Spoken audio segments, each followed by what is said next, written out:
Hello everyone, welcome back to my another mini vlog. আজ হলো শ্রাবণ মাসের প্রথম সোমবার। কতদিন ধরে অপেক্ষা করেছিলাম এই দিনটার জন্য। আর আমি এটাও জানি আমার মতোই কিন্তু আরো অনেকে আছো যারা আজকের দিনটার জন্য খুব বেশি অপেক্ষা করেছিলে। আজ হয়তো প্রায় সবাই বাবার মাথায় জল ঢেলে পুজো করেছে। কি ঠিক বললাম তো? যারা যারা পুজো করেছো তারা কিন্তু কমেন্টে হর হর মহাদেব লিখতে একেবারে ভুলবে না। আজ আমার ভোলে বাবার দিন। আজ যদি একটু ভালো করে সাজগোজ না করি তাহলে কি হয়? আজকের কথা ভেবে আমি কিন্তু কাল রাতে মেহেন্দি পরে নিয়েছিলাম। মেহেন্দিটাই খুব সুন্দর রং এসছে, তাই না বলো? আজকের ওয়েদারটাও খুব সুন্দর। ছাদে গিয়ে অনেকগুলো ফুল নিয়ে আসলাম। ভেবেছিলাম শ্রাবণ মাসের প্রথম সোমবারটা আমি আর বিরাট দুজনে একসাথে বাবার মাথায় জল ঢালবো, কিন্তু ও আসতে এতটা দেরি করেছে আমি আর অপেক্ষা করতে পারিনি। আমি বাবার মাথায় জল ঢেলে দিয়েছি। দুধ, ঘি, মধু সব কিছুতে স্নান করিয়ে বাবাকে সুন্দর করে মুছিয়ে পরিষ্কার করে দিয়েছি। চন্দন মাখিয়ে দিয়ে বাবার প্রিয় বেলপাতা আর ফুল দিয়ে বাবাকে কিন্তু সুন্দর করে সাজিয়ে দিয়েছি। পুজো কমপ্লিট করে আমি সোজা কিচেনে এসে পড়েছি, কারণ বিরাটের জন্য তো আমার ব্রেকফাস্ট রেডি করতে হবে। ওর জন্য ব্রেকফাস্ট রেডি করার আগেই কিন্তু আমি আমার জন্য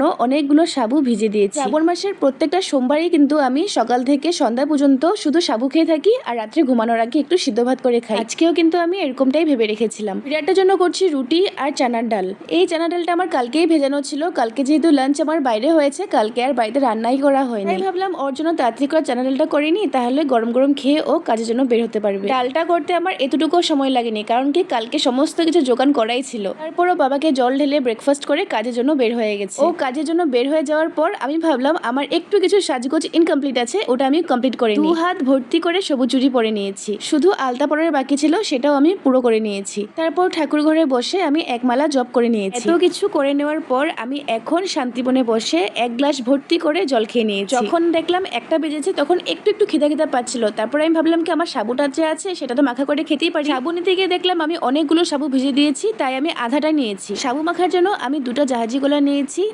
আমুল তাজা, একটু করে চিনি, কাজু, কিশমিশ আর খেজুর। তার সাথে আমি কিন্তু এখানে একটু করে ঘি মিশিয়ে নিয়েছি। ঘি মেশালে কিন্তু অনেক সুন্দর একটা গন্ধ আসে। এত কিছু দিয়েছি, বাটিটাই আমার জন্য ছোট পড়ে গেছে, তাই একটা বড় বাটিতে কিন্তু আমি ঢেলে নিয়েছি। সাবু মাখাটা নিয়ে আমি আমার রুমে চলে এসেছি আর সুন্দর করে সবটা খেয়ে নিয়েছি। সাবু মাখাটা খেয়ে আমি আমার লেফট হ্যান্ড দিয়ে আমার রাইট হ্যান্ডে একটু করে মেহেন্দি পরে নিয়েছি, কারণ হাতটা একটু খালি খালি লাগছিল। শুধু ব্যাক সাইডে পরেছি, ফ্রন্ট সাইডটাতে কিন্তু পড়তে পারিনি, সময় হয়নি। তারপর বিরাটের জন্য লাঞ্চ রেডি করলাম, আর লাঞ্চ রেডি করতে কিন্তু আমার বেশি সময় লাগেনি, কারণ সমস্ত যোগান তো আমার কালকেই করা ছিল।